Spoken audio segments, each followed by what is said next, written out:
Hello students, welcome to learn with Zenith Guru. तो आज हम करने वाले हैं क्विक रिवीजन, क्योंकि कल 12th का केमिस्ट्री का एग्जाम है। उससे पहले हम कोऑर्डिनेशन एंड कंपाउंड के कुछ इंपॉर्टेंट क्वेश्चन कर लेते हैं, जिस क्वेश्चन के पेपर में आने में बहुत ज्यादा चांसेस होंगे। ठीक है, मैं हूं निक्की पंडित और आज हम स्टार्ट करते हैं क्वेश्चन आंसर। ठीक है, तो सबसे पहला क्वेश्चन क्या है? हर बार नॉमेनक्लेचर का क्वेश्चन आता ही आता है। ठीक है, तो नॉमेनक्लेचर के क्वेश्चन करते हैं। सबसे पहले इसमें क्या है? Right the IUPAC name of the coordination compound.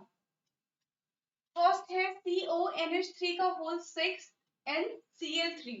तो सबसे पहले क्या करेंगे? हम लिगेंड्स की नेमिंग करते हैं। लिगेंड यहाँ पे क्या है? NH3। तो सबसे पहले हम उसका नेमिंग करेंगे। ये क्या हो जाएगा? 6 है। 6 के लिए हम टर्म यूज करते हैं हेक्सा। तो ये हो जाएगा हमारा हेक्सा अमाइन। Hexa amine. और फिर लिखते हैं हम सेंट्रल मेटल एटम। तो ये हो जाएगा कोबाल्ट। और इसके बाद हम लिखते हैं ऑक्सीडेशन नंबर। तो देखो यहाँ पे इन सबका तो 0 हो जाएगा। क्लोरीन पे होता है -1। तो 3 क्लोरीन है तो इस पे आ जाएगा -3 और इक्वल टू के उधर लेके जाएंगे तो हो जाएगा +3। तो यहाँ पे हो जाएगा हमारा ऑक्सीडेशन नंबर 3। ठीक है, और फिर लिखते हैं हम जो ये स्फीयर ब्रैकेट के बाहर वाले एलिमेंट्स होते हैं उनकी नेमिंग करेंगे यहाँ पे हम। तो अब ये हमारा हो जाएगा क्लोराइड। तो ये हो गया hexa amine cobalt third chloride.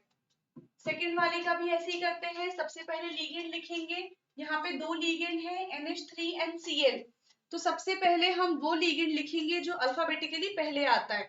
तो एक अमाइन है और एक क्लोराइड है। तो अमाइन और क्लोराइड में जो अल्फाबेटिकली पहले आता है वो है अमाइन। तो हम लिखेंगे पेंटा अमाइन,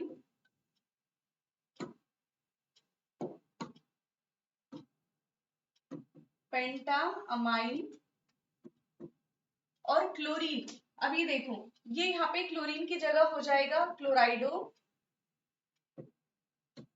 आपने सारे रूल्स तो पढ़े होंगे ना कि यहाँ पे क्लोरीन की जगह क्लोराइडो क्यों आ गया? क्योंकि अगर नेगेटिव लिगेंड होता है, ठीक है, तो लास्ट के टर्म को हटा के IDE को हटा के हम O लगा देते हैं। इसी वजह से ये हो गया हमारा क्लोराइडो। तो यहाँ पे हो गया पेंटा अमाइन क्लोराइडो। फिर है हमारा सेंट्रल मेटल एटम कोबाल्ट। और फिर से लिखेंगे हम यहाँ पे ऑक्सीडेशन नंबर, यहाँ पे भी आएगा 3। और फिर है क्लोराइड। थर्ड है, देखो थर्ड, इसमें हम सबसे पहले क्या लिखते हैं? केटायन और एनायन में हम सबसे पहले लिखते हैं केटायन। तो यहाँ पे केटायन क्या है? पोटेशियम है। तो सबसे पहले इधर आएगा हमारा पोटेशियम। अब हम लिखेंगे लीगेंड। तो हो जाएगा पोटेशियम हेक्सा साइनाइडो साइनो।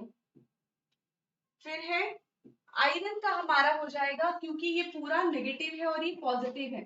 ठीक है, तो जो सेंट्रल मेटल एटम होंगे उसका भी नाम चेंज हो जाएगा।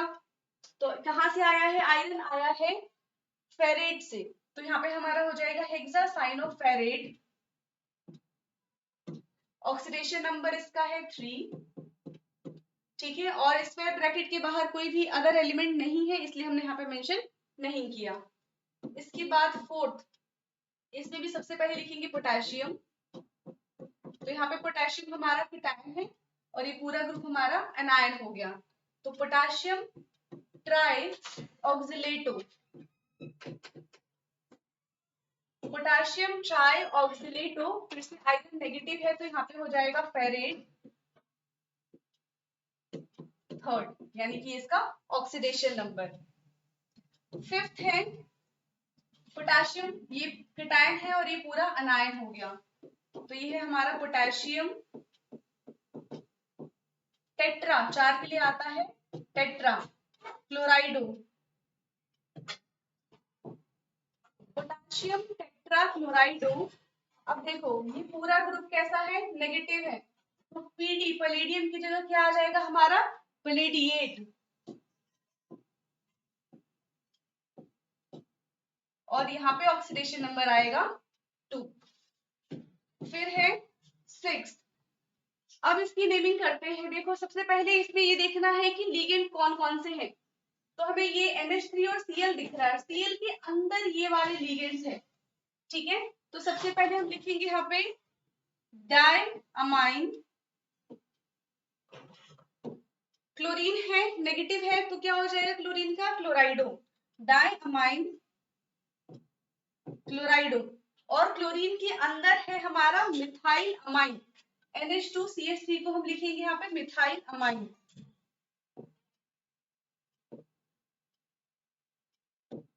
और फिर है हमारा प्लेटिनम,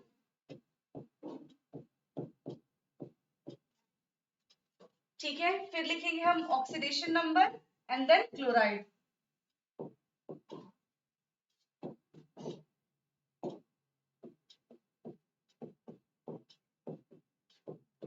तो ये हमने कर लिए हैं IUPAC नॉमेनक्लेचर। अब हम चलते हैं नेक्स्ट क्वेश्चन की तरफ। नेक्स्ट क्वेश्चन है NiCl4 2 negative is paramagnetic while NiCO4 is diamagnetic. दो बोथ आर टेट्राहेड्रल, दोनों ही टेट्राहेड्रल हैं, लेकिन एक इसमें क्या है, पैरामैग्नेटिक है, और एक है इसमें डायामैग्नेटिक। क्यों? तो हम करके देख लेते हैं, VBT से इसको सॉल्व करते हैं। NiCl4 2 नेगेटिव, सबसे पहले ऑक्सीडेशन नंबर निकालते हैं, तो क्या हो जाएगा x -4 is equal to -2, so x is equal to plus का 2, यानी कि सबसे पहले निकल का देखते हैं, निकल का कितना होता है, ये हमारा हो जाएगा 3D8 4s2। अब हमें निकालना है Ni2 पॉजिटिव का, यानी कि 2 इलेक्ट्रॉन इसमें से निकल जाएंगे, तो ये हो जाएगा 3D8। 3D8 का बनाते हैं सबसे पहले, ये है 3D 1 2 3 4, 8 इलेक्ट्रॉन्स फिल करते हैं, पहले सिंगल सिंगल भरेंगे, 1 2 3 4 5 6 7 8, ठीक है। और Cl एक वीक फील्ड लिगेंड है, इसलिए यहाँ पे पेयरिंग नहीं होगी। तो ये कैसा है, पैरामैग्नेटिक है कि डायमैग्नेटिक है? पैरामैग्नेटिक मतलब जहाँ पे अनपेयर्ड इलेक्ट्रॉन्स प्रेजेंट होते हैं, डायमैग्नेटिक का मतलब जहाँ पे अनपेयर्ड इलेक्ट्रॉन्स नहीं होते। तो ये है हमारा पैरामैग्नेटिक।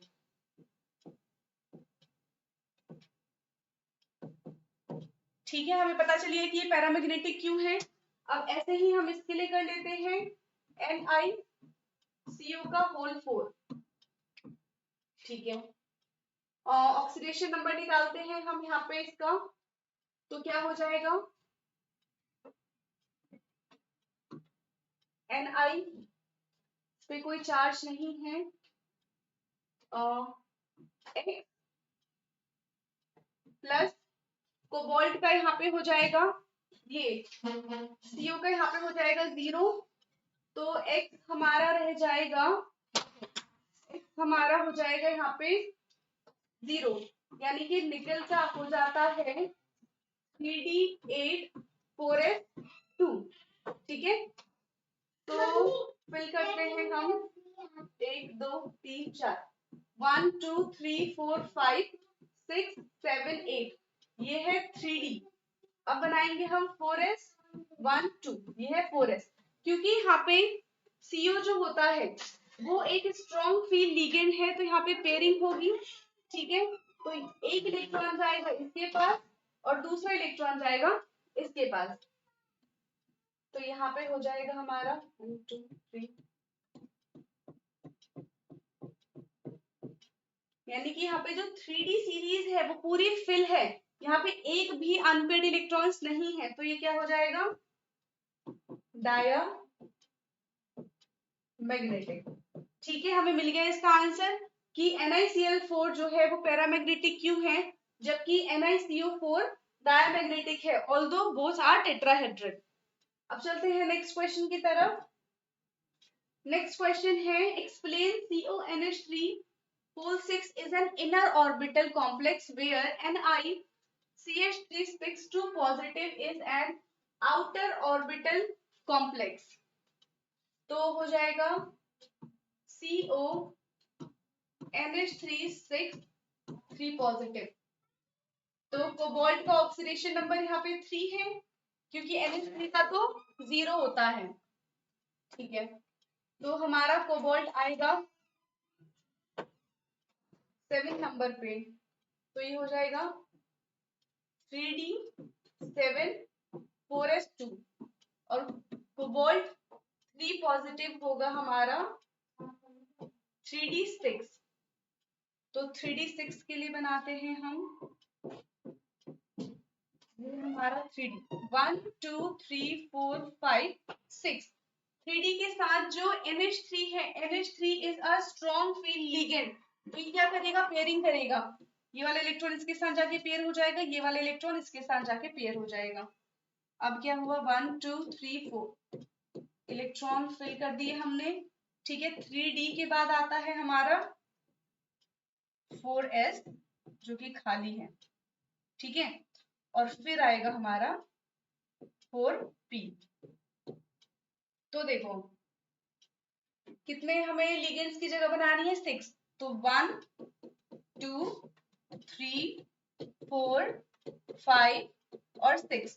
तो इसमें क्या हुआ, 3d वाले d ऑर्बिटल से हमें जगह मिली है, यानी कि इसका जो हाइब्रिडाइजेशन होगा वो क्या हो जाएगा, d2sp3। तो यहाँ पे हमने क्या लिया है, इनर ऑर्बिटल लिया है, इनर d ऑर्बिटल लिया है। तो यहाँ से हमें पता चल गया, जो इन्होंने पूछा था इनर d ऑर्बिटल है, यहाँ से हमने दिखा दिया कि कैसे ये इनर d ऑर्बिटल है, जबकि जो दूसरा वाला होगा वो आउटर d ऑर्बिटल होगा। अब हमें ये दिखाना है कि वो आउटर d ऑर्बिटल कैसे होगा। तो NiNH3 6 2 पॉजिटिव, ठीक है, तो निकल 2 पॉजिटिव हो जाएगा। तो ये हमारा 3d8, ठीक है, ये 3d8 होगा। तो 3d 1 2 3 4 1 2 3 4 5 6 7 8 और यहाँ पे ये है 4s और यहाँ पे है, यहाँ पे हो जाएगा हमारा 4p। तो अब देखते हैं, NH3 यहाँ पे भी स्ट्रॉन्ग फील्ड लिगेंड है, तो पेयरिंग होगी, हमने यहाँ पे भी पेयरिंग करा दिया। अब देखो यहाँ पे क्या होता है, 3d में हमारे पास सिर्फ एक ही खाली ऑर्बिटल मिल रहा है, लेकिन हमें जरूरत है 2 d ऑर्बिटल की। तो ये वाला हम d ऑर्बिटल नहीं ले सकते हैं, ठीक है। अगर यहाँ पे 2 d ऑर्बिटल प्रेजेंट होते तो हम ले लेते, क्योंकि ऐसा नहीं हो सकता कि एक हमने d ऑर्बिटल इनर वाला ले लिया और एक हमने d ऑर्बिटल आउटर वाला ले लिया, या तो दोनों इनर वाले होंगे या तो दोनों ही आउटर वाले होंगे, तो ये हमारा इसमें नहीं होगा। तो देखो इसके बाद आता है हमारा 4d, तो 1 2 3 4 5 6, तो इसका हो जाएगा क्या, sp3d2। तो इसमें हमने आउटर d ऑर्बिटल लिया है और इसमें हमने इनर d ऑर्बिटल लिया है, ये हमने इसमें करके दिखा दिया, ठीक है। अब चलते हैं नेक्स्ट क्वेश्चन की तरफ। नेक्स्ट क्वेश्चन है, a solution of NiH2O 6 2 positive is a green, but a solution of NiCN4 2 negative is colorless, explain।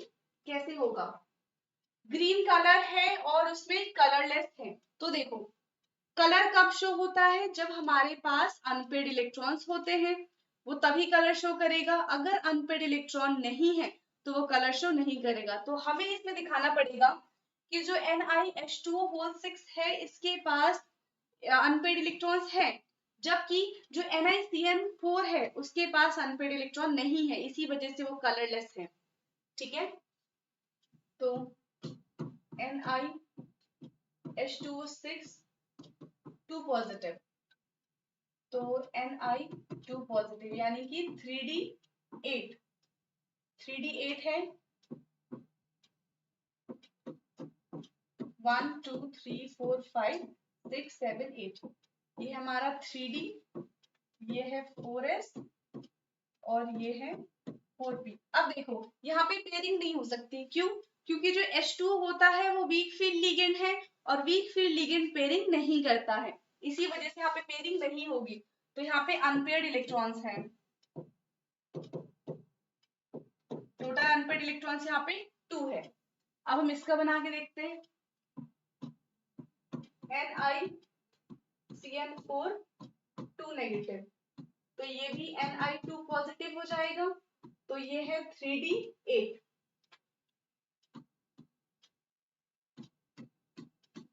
3D 4S and 4P। 1 2 3 4 5 6 7 8। यहाँ पे क्या है, जो CN है ये एक स्ट्रॉन्ग फील्ड लिगेंड है, तो स्ट्रॉन्ग फील्ड लिगेंड क्या करेगा, पेयरिंग करेगा, तो ये वाला इलेक्ट्रॉन इसके साथ पेयरिंग करके अब क्या बन जाएगा, यहाँ पे एक भी अनपेड इलेक्ट्रॉन्स प्रेजेंट नहीं है, तो ये कैसा है, डायामैग्नेटिक। और जब इसके पास अनपेड इलेक्ट्रॉन नहीं होंगे तो ये कलर शो नहीं कर सकता।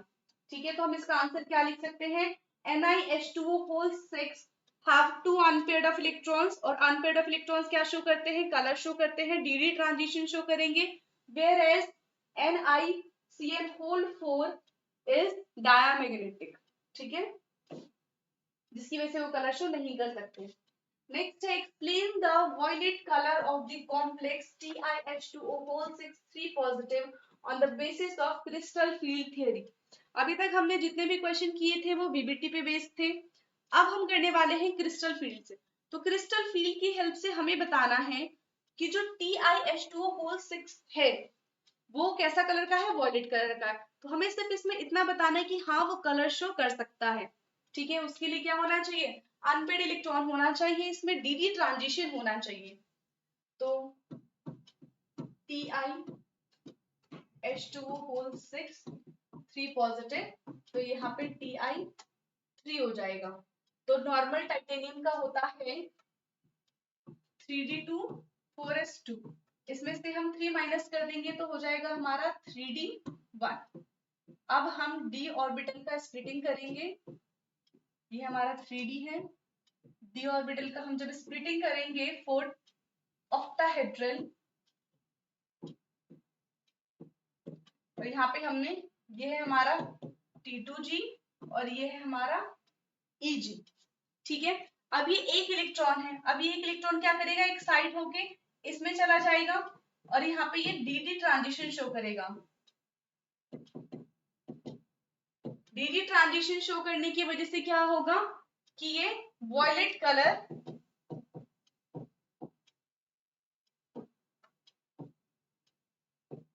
ये वॉयलेट कलर शो करेगा। ये हमने एक्सप्लेन कर दिया है। तो आज की क्लास में हमने इतने ही क्वेश्चन डिस्कस किए हैं। बाकी इस क्वेश्चन की प्रैक्टिस, ऐसे ही क्वेश्चन की प्रैक्टिस करते रहिए, क्योंकि इसी टाइप के क्वेश्चंस आएंगे एग्जाम में।